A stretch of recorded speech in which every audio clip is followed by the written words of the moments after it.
The rain had been falling on the village of Brackenmere since before dawn, and by the time the carriage drew up outside the jeweler's shop on the high street, Genevieve had already understood, in the wordless way a wife learns to understand such things, that something of hers was about to be sold. She did not see the transaction.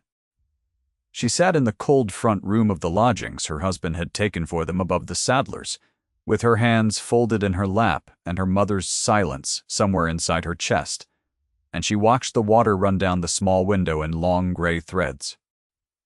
Edwin had left without his greatcoat.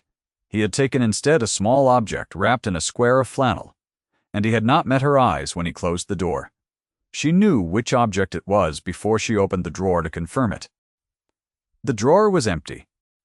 The little hollow, where the ring had lain for 3 years, since the morning she had carried it out of the house at Edenholme, with everything else she owned tied into one trunk, was empty, and the flannel that had wrapped it was gone too. Her breath caught once high in her throat, and then she made herself be still.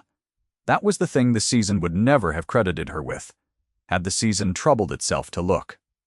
Stillness.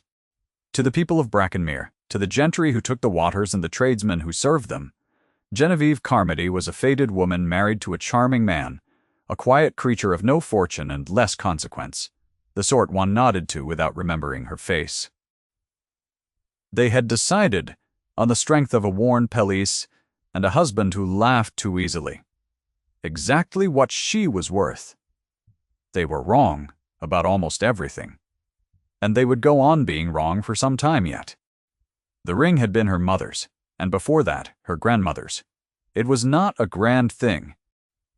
A thin band of old gold, a single garnet, the deep color of mulled wine, and engraved inside, where no one but the wearer would ever read it, 3 small words and a date. It was the last object on earth that connected Genevieve to the family she had once belonged to, before the failure of her father's affairs, before the fever that took both her parents within a single fortnight, before her younger brother was sent across the water to make his own way, and the letters one by one stopped coming. She had kept the ring through 3 years of careful poverty.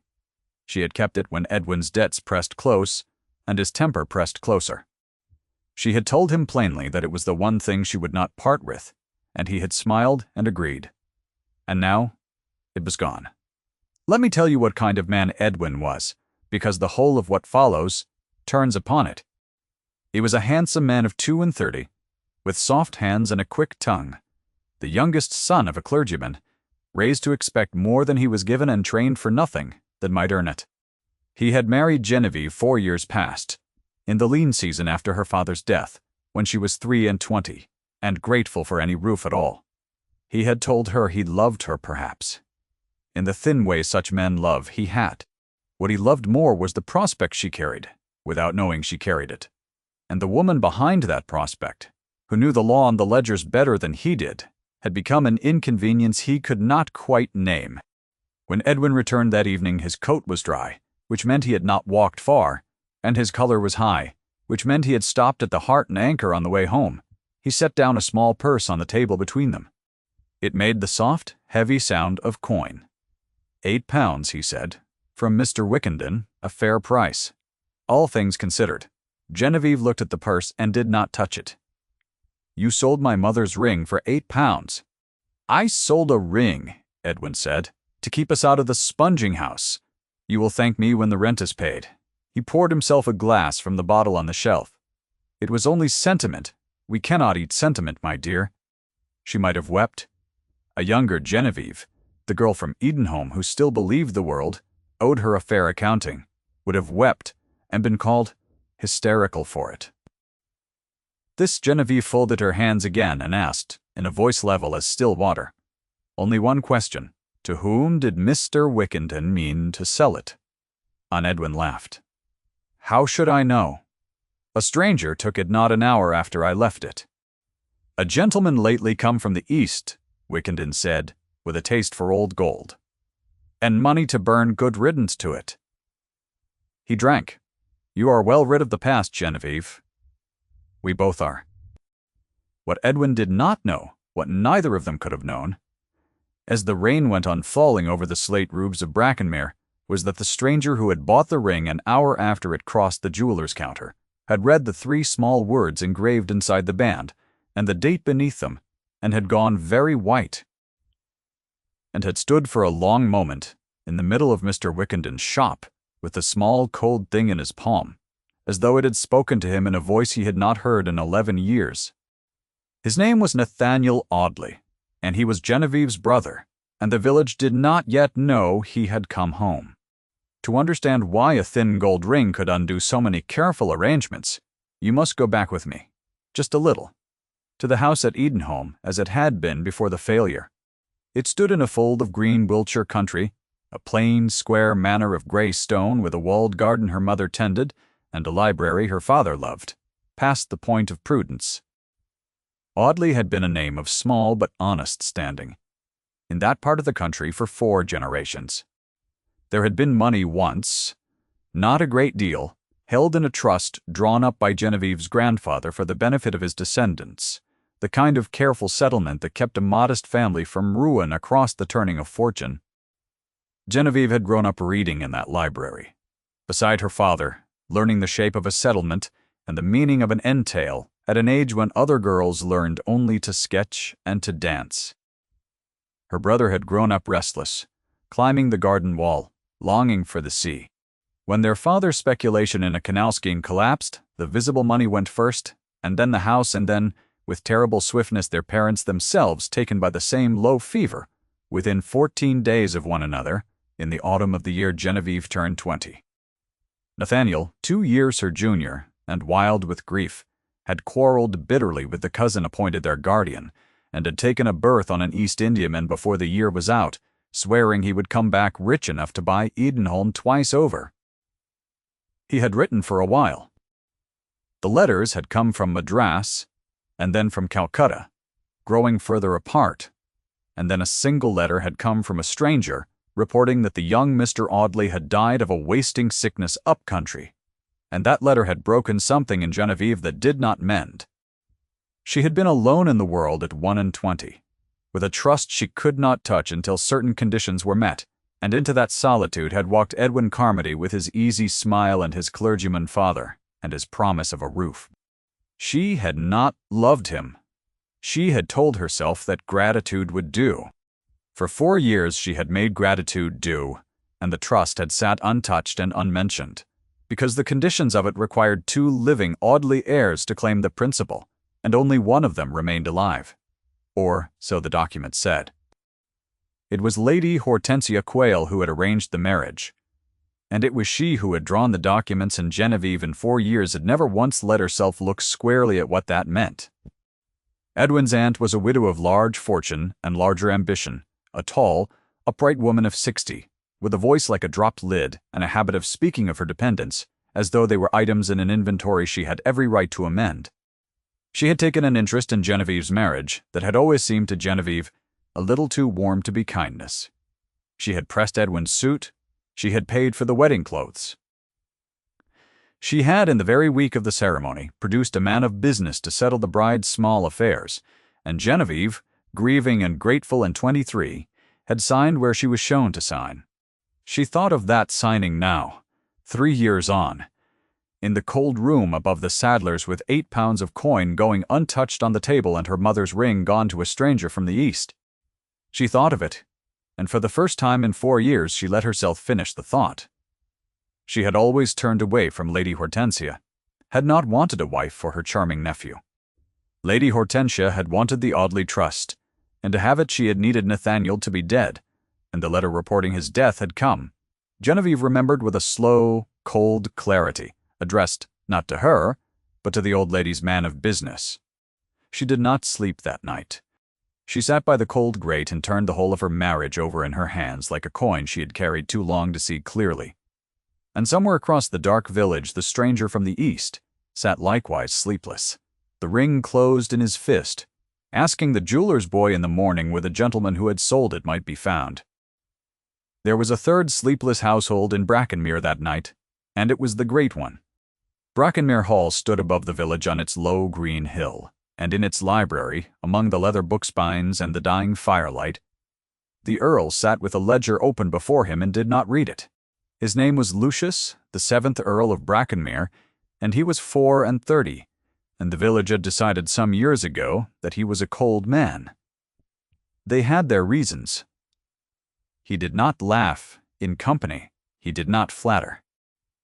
He had buried a younger sister 3 winters past, a girl who had married badly and been ground slowly to nothing, by a husband who wore his charm like a coat, and Lucius had watched it happen from too far away, and arrived too late, and something in his face had set hard afterward, and had not softened since. He held the notes on half the debts in the district, Edwin's among them, and he called them in when they fell due without sentiment, and the village called this coldness, and was not entirely wrong, and was not entirely right either. He had noticed Genevieve Carmody. He would not have admitted it, even to himself, in those words. He had noticed the way she stood very still in the back of the assembly room while her husband worked the card tables, the way she carried a worn pelisse with a dignity that the diamonds across the room could not purchase, the way her eyes moved over a room, and missed nothing, and gave away less. He had noticed, 3 weeks past, when Edwin had said something low and ugly to her in a doorway, and her chin had come up half an inch, and not a flicker of the hurt had reached the surface, that here was a woman who had learned the precise and terrible discipline of being misjudged. He recognized it. He had watched his sister fail to learn it, and die. "She is nobody," Lady Hortensia had told him at the last assembly, following his glance with her sharp old eyes. "A clergyman's daughter-in-law, with no fortune, and no people. My nephew married well beneath himself, out of pure softness of heart. One pities her, of course, but one need not regard her." She had said it lightly, an aside between 2 figures of consequence, and Lucius had said nothing, and the saying of nothing had felt, even to him, like a small cowardice. "Now I will ask you to hold 3 threads together, the way the village could not, because the village saw only one at a time. A ring sold for £8, a brother returned from the dead with that ring in his fist. An earl in his library, who had begun, against all his careful coldness, to regard a woman everyone had agreed to overlook. The rain that fell on all 3 of them was the same rain. By the spring, it would have washed a great many careful arrangements clean away. Nathaniel found his sister 3 days later, and he did it without warning her because he could not be sure, until he saw her face, that the woman in the lodgings above the saddler's was truly the sister he had left, or some cruel coincidence of an engraving. He came on a clear, cold morning when Edwin was at the Heart and Anchor, and he knocked, and Genevieve opened the door to a tall, brown stranger in a good coat with the sun behind him, and for a moment she saw only a creditor, or worse. Then he said her name, not the married name, the old one. "Why?" "Genevieve Audley," he said, and his voice broke on the second word, and she knew him before she knew him. Knew him by the set of his shoulders and the wild grief in his eyes that had never quite left them, and the years fell away and she put out one hand against the doorframe to keep from falling. "You are dead," she said. It was all she could manage. "They wrote that you were dead. Someone wished me to be," Nathaniel said. "I have been wondering these 3 days." "Who?" And he opened his hand, and there in his palm lay their mother's ring, the garnet deep as mulled wine, the worn gold catching the morning light, and Genevieve made a sound she had not made in 4 years, and was not a sound of grief. They talked the whole of that morning, and she made him sit at the small deal table and took his hat from his hands as though he might vanish if she did not give them something to hold, and she poured what little tea she had and watched him drink it with the same starved attention she had once given his letters. The fever had not taken him.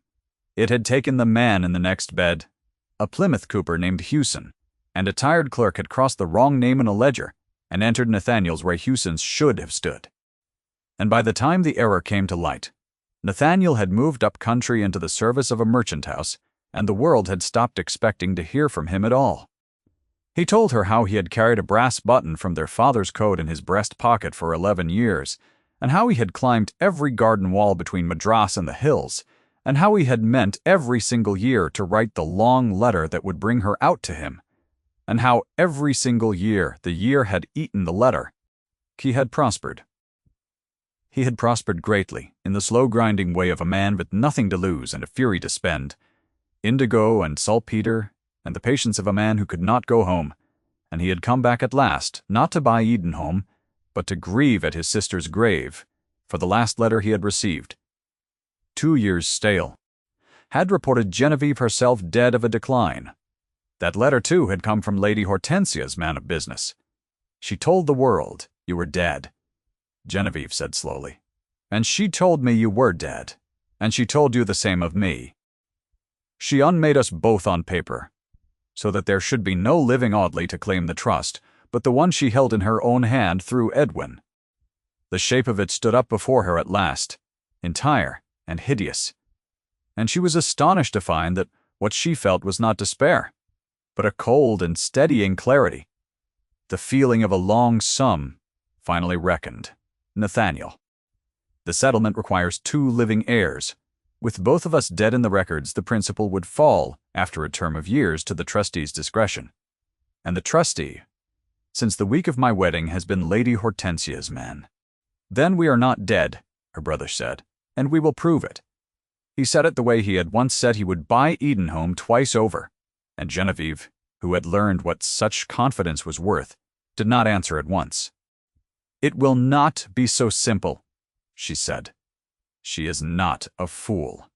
If she has carried this for 4 years, she has built it to stand. There will be a certificate of my death somewhere, and of yours sworn before a magistrate with a witness.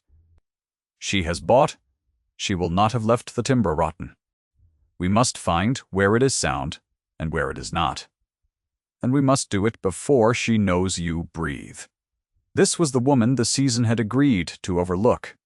She sat in a cold room with 8 pounds on the table and her ruin all around her, and she planned like a chess player 3 moves deep. And her brother looked at her with something close to awe, and understood, perhaps for the first time, that the careful, clever child he had left climbing the garden wall behind had become formidable in his absence, and that the village had no idea at all. Lady Hortensia learned of Nathaniel's return within the week, however, because Brackenmere was a small place, and a brown stranger in a good coat asking after the Audleys could not pass unremarked, and the moment she learned it she did not panic, and that was what made her dangerous. She acted. She mounted her defense with a speed and a cold competence that proved, beyond any doubt, that she had always known this day might come, and had prepared the ground against it. First she had Edwin's debts to the Earl called due at once, by quietly buying them up through her man, and pressing for immediate payment, so that the Carmody household should be thrown into the chaos of imminent arrest, and Genevieve should have no leisure to make trouble. Second, she produced from a strong box she had kept 4 years, a certificate of her brother's death, sworn at Calcutta, witnessed by a ship's surgeon named Renshaw, who had since most conveniently died at sea, stamped and sealed and entirely regular upon its face. Third, she let it be known in the soft poisonous way of a great lady speaking to her dependents that the brown man calling himself Audley was an impostor, an adventurer who had heard of a dormant trust and come to claim it with a stolen name, and that the so-called sister abetting him was a woman of no character, married beneath her, who would say anything for money. The creature has produced a confederate, she told the Earl directly, having ridden up to Brackenmere Hall for the purpose, sitting very upright in his cold library with her gloved hands folded on the head of her cane. A swindler out of the East, calling himself her dead brother, the better to lay hands on a trust that should by rights revert to those who have tended it. I tell you this, my lord, as your neighbor, that you may not be imposed upon. The woman is nobody, and the man is worse than nobody, and I will see them both in the assize court before I let them rob my family. Her voice did not rise. Her certainty was absolute. She believed, with the whole of her 60 years inside, the order that had always sheltered her, that the world would arrange itself as it always had, around her rank and her fortune and her unblinking will. Lucius heard her out in silence. He had called Edwin Carmody's note due himself, a fortnight past, and now found it bought out from under him by this same upright woman, and he did not like the smell of it. He said only, "That is a grave charge, Lady Hortensia, against persons I have not heard speak." "You need not hear them speak," she said, rising. You need only refuse to receive them. The thing will be settled at law where it belongs." And she went, certain she had closed the matter and left behind her in the cold library an earl who had spent 3 winters regretting the woman he had not crossed a room to defend, and who found, sitting alone with the ledger he still did not read, that he had no intention of refusing to receive anyone at all. The dark days came then, as they always come, in the week before the assizes. Edwin, faced with arrest, turned on Genevieve with the whole of his soft cruelty made hard by fear. He had guessed by now the shape of his aunt's machine and his own small place inside it. The place of the charming, useless husband bought to hold the dead woman's name, and the guess had not made him brave, it had made him spiteful. He told Genevieve in the cold room with the bailiff's man-a-day off exactly what the season had always said of her, and he said it to her face, which was the 3rd time those words had been spoken aloud in the hearing of one who could carry them, and the cruelest. "You were nobody when I took you," he said, "and you will be nobody when they take me. A clergyman's daughter-in-law with no fortune and no people. Did you think your brown stranger would save you? My aunt will have you in the dock beside him, and there is not a soul in this country who will stand up and call you anything but what you are." He was packing as he spoke, stuffing his good coats into a bag, for he meant to run before the bailiffs came and leave her to face them. "Nobody," he said again, fastening the bag. "You should have let me sell the ring without all this fuss." He went out into the dark and the rain, and did not come back. He took the night coach north and vanished out of her story, and Genevieve stood in the empty room with the door open, on the wet street, and understood that she was entirely alone now. Her husband fled, her brother branded an impostor, the whole machinery of rank and fortune, and bought paper arrayed against her and the assizes 3 days off. She stood there a long time, and then, because she was an Audley, and because her father had taught her in a grey stone library that a settlement is only as strong as its weakest sworn word, she did not weep and she did not run. She lit a candle, and she sat down at the table where the £8 still lay, and she began, very methodically, to think about the certificate of her own death. For there was a flaw in it. She had known there must be, and now, with nothing left to lose, she let herself find it. Lady Hortensia had needed Genevieve dead on paper, and had procured a certificate to that effect, sworn some 2 years past. But a certificate of death requires a place and a date and a witness to a death must be a person who was present, and Genevieve, 2 years past, had been demonstrably, publicly, provably alive in the village of Brackenmere, attending church and signing the poor rate book in her own hand every quarter day. The lie had been built for a woman who had no people and no place, and could be quietly erased. It had not reckoned with the fact that the erased woman had gone on living loudly in plain sight, in a small place full of witnesses, leaving a paper trail of her own existence in every parish ledger, every quarter, for 4 years. The forgery had a date on it. All Genevieve had to do was prove she had been alive on that date, in that parish, and the certificate would stand exposed as false, and a single proven forgery would pull down the whole structure built upon it, the impostor charge against Nathaniel and all. She knew exactly where the proof lay, because she had written it herself.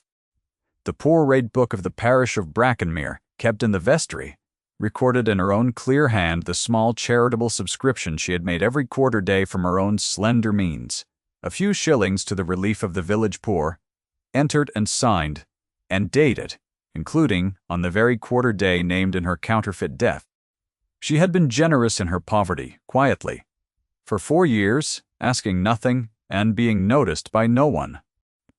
And that quiet daily decency, that habit of worth practiced in the dark where no season ever looked, was about to become the one thing in the world that Lady Hortensia's fortune could not buy, forge, or frighten away. She sent word to her brother at dawn. She did not send word to the Earl. She did not think she had the right. The assize court at the county town was full on the morning the matter was heard, for word had spread of a returned heir, and an impostor and a great lady's accusation, and the gentry had come to see the nobody put in her place. Genevieve came in a plain grey gown, the best she owned, with her hair in a simple period knot, and her mother's ring on her finger where her brother had placed it, and she walked the length of that crowded room with her chin level and her hands steady, past the diamonds and the lorgnettes and the whispers, to stand beside Nathaniel, and the whole assembly looked at the faded nobody and prepared to enjoy her ruin. Lady Hortensia sat at the front in deep plum silk, upright as a cathedral, her gloved hands folded on her cane, her certainty filling the room like cold air. Her counsel laid the charge that the man calling himself Nathaniel Audley was an adventurer, the true Nathaniel being dead these many years, and that the woman beside him was his confederate. The certificate of Nathaniel's death was produced, sworn at Calcutta, witnessed by the conveniently drowned Surgeon Renshaw, and the room murmured its satisfaction, for the paper was regular and the seal was sound. And then it was Genevieve's turn, and she did not raise her voice, and she did not weep, and she demonstrated her worth instead of declaring it. She asked through her brother's counsel that a second document of Lady Hortensia's procuring be entered alongside the first, for the lady had been thorough, and where there was a forged death for the brother there must be one for the sister too, the trust requiring both heirs dead. The certificate of Genevieve Audley Carmody's death was produced, reluctantly, sworn 2 years past, at a place 3 counties distant. Genevieve looked at the date upon it. Then she asked that the poor rate book of the parish of Brackenmere be opened to the corresponding quarter day, and the vestry clerk, summoned for the purpose, opened it and read aloud the entry. A subscription to the relief of the poor, 3 shillings, received of Mrs. Better. Carmody entered and signed in her own hand, on the very day the certificate swore her dead and buried 3 counties away.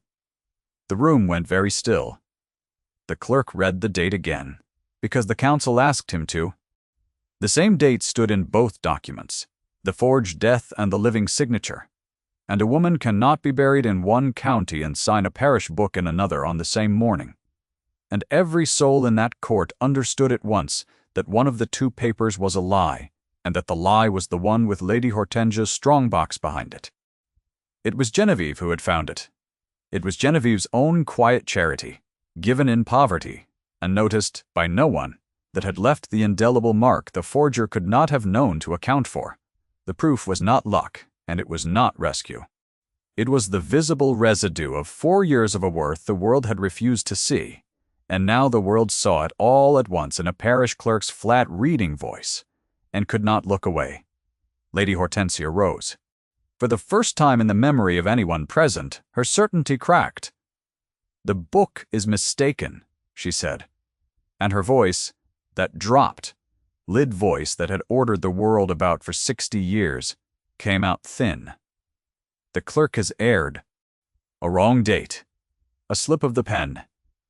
She turned to the gallery for the agreement that had always been hers by right, and found the gallery looking at her with a slow, dawning coldness.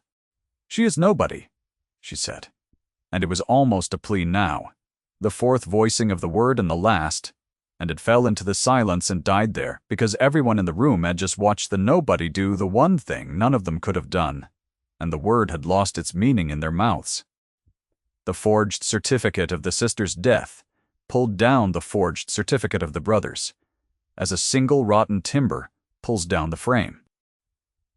If the lady's strongbox held one proven lie, the court could trust none of its contents, and the impostor charge collapsed for want of any honest paper to support it. Nathaniel Audley produced then the letters of the merchant house at Calcutta, his employers of 11 years, naming him, vouching for him, dated and sealed and entirely real, and the matter was as good as decided. The trust was found to have 2 living heirs. The trusteeship in Lady Hortensia's man was set aside. The principal, 4 years dishonestly held, was ordered restored to the Audleys, and Lady Hortensia Quayle, who had come to that court to see a nobody ruined, walked out of it humbled before the whole county, not destroyed, not jailed, for Genevieve pressed no further charge than the truth required, but stripped of the one thing she had truly possessed, which was the world's belief that she was always right. That was mercy, and it was discipline, and it was Genevieve's choosing. She had been given the chance to grind the old woman to powder, and she had declined it. And the county noticed that too, The Earl of Brackenmere had been in the gallery the whole of the morning. He had come without telling anyone, and he had watched Genevieve walk the length of that hostel room with her chin level, and he had watched her dismantle a great lady's 4-year lie with nothing but a parish book and her own quiet record of decency, and the hard thing that had set in his face 3 winters past had begun, somewhere in that hour, to come unset.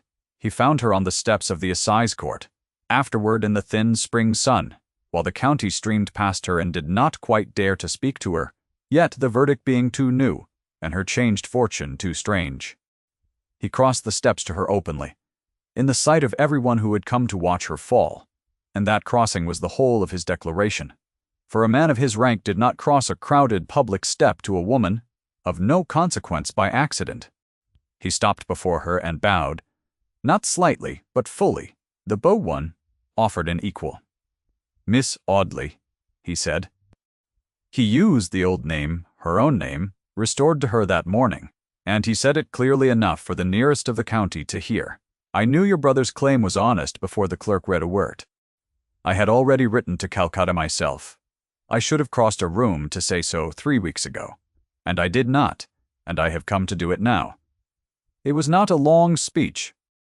It was 4 sentences on a public step, and it named her, and it named what he had done, an inquiry sent privately to Calcutta a fortnight before the trial, the setup behind his certainty, and it set the whole weight of his rank publicly on her side in the same arena where the county had gathered to enjoy her ruin. Genevieve looked up at him, at the grave, careful face that the village called cold, and saw that it was not cold at all, had never been cold, had only been guarding a wound very like her own, and she felt the held breath of 4 years go out of her at last. "Lord Brackenmere," she said, "you might have refused to receive us. Your neighbor asked it of you." "My neighbor," he said, "was wrong about a great many things." And there, on the steps, in the sight of the county, the corner of his grave mouth moved, the nearest thing to a smile the village had seen on him in 3 years, and to the few who knew him, it was as startling as a thaw in January. He had loved his sister, and watched her die for want of one man willing to stand up in public and call her worth by its true name. He would not make that error twice. He had said so to no one, and he said it to no one now. But Genevieve understood it in a single short clause of perfect clarity, the way she understood most things, before he had finished bowing.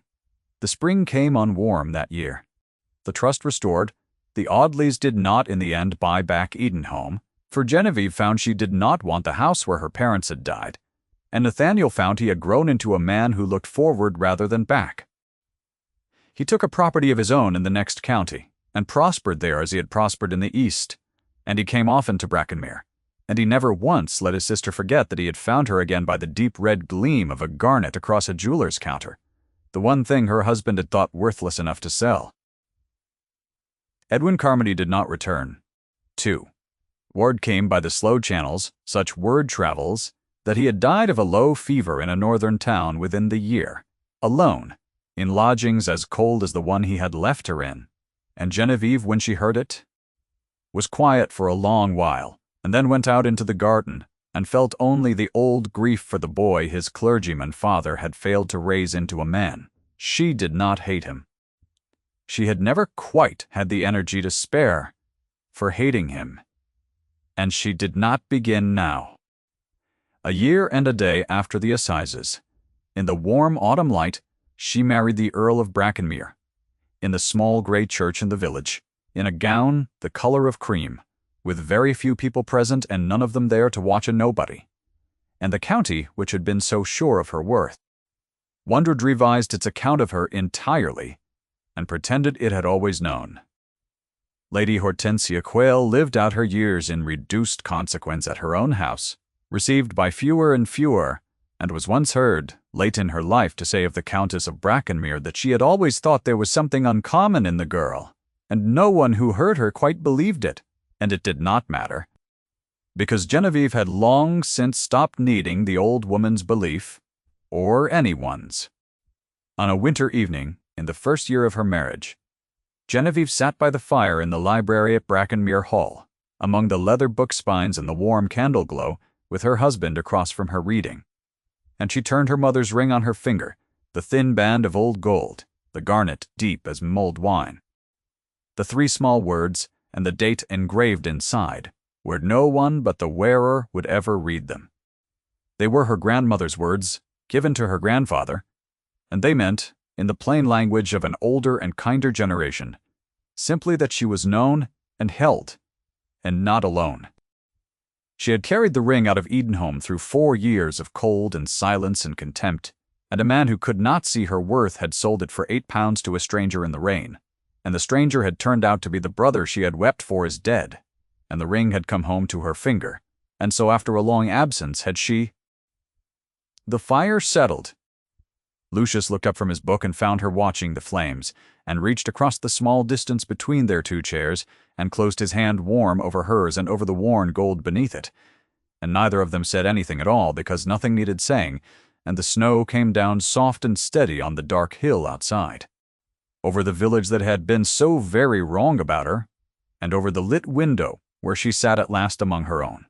If Genevieve's long road to that fireside moved you, stay a moment in it before you go, and carry the small worn thing she carried. That worth survives invisibility. That quiet dignity is in the end always witnessed, and that no verdict the world hands down on a woman in the rain is ever quite the final one. Thank you for staying with her to the end.